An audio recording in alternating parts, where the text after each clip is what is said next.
ajattelin tehdä tänään tämmöisen storytime-videon. Ja siis mun tarina on sellainen, että kerran, olisiko ollut 4 vuotta sitten, kun mä olin joku 5- tai 6-vuotias. Mä olin mun kaverin yökylässä. Ja me alettiin piilosta sen pikkusiskon kanssa niillä kotona. Mä olin jäänyt, mun piti laskea 30. Ja mä kuulin, että joku oli mennyt vessaan. Sitten mä olin laskenut, mä menin tietty paukuttaa sitä ovea, että tuu ulos. Ja sit sieltä huusi joku ääni.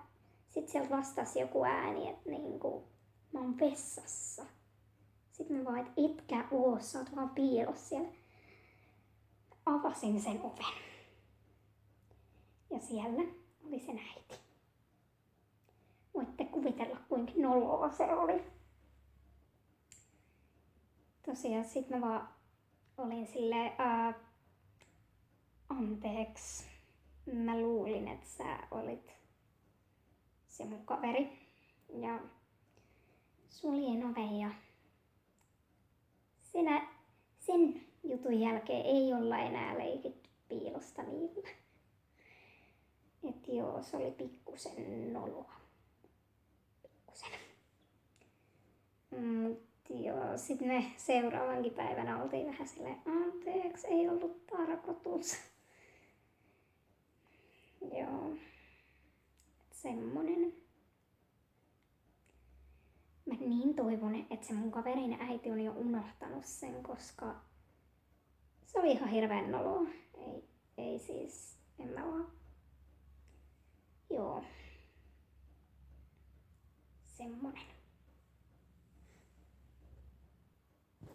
Niin ja sit mulla on kans toinen tarina. Se on semmonen ehkä mun noloin juttu ikinä. Me oltiin koulussa. Ihmeellistä. Niin. Sitten me tultiin Välkältä.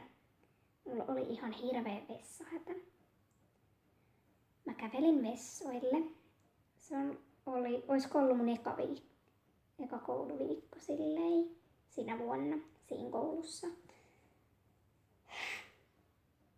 Sitten mä kävelin miesten vessaan. Sitten mä ihan siellä rauhassa kävin vessassa. Sitten joku koputti siihen oveen. Mä sanoin, että oota hetki. Sitten se kysyi, onks mä tyttö? Sitten mä olin silleen, joo, miten niin? Sitten se vastasi, että se on poikien vessa. Ja mä tulin sieltä ihan hirveän nolona ulos silleen, sori, mä en huomannut. Ja siitä mä sainkin sit kuulla koko loppuviikon. Ja se oli ihan hirveän noloa siis teille. Ihan kelle tahansa vois käydä noin, mut se oli noloa. Ja tosiaan, tästä taisi olla tää video nyt tältä erää ja kommentteja voitte laittaa, että millaista videoa haluaisitte ja jos piditte, niin tykkääkää ja jos jaksatte ja ei mulla mitään muuta. Moikka!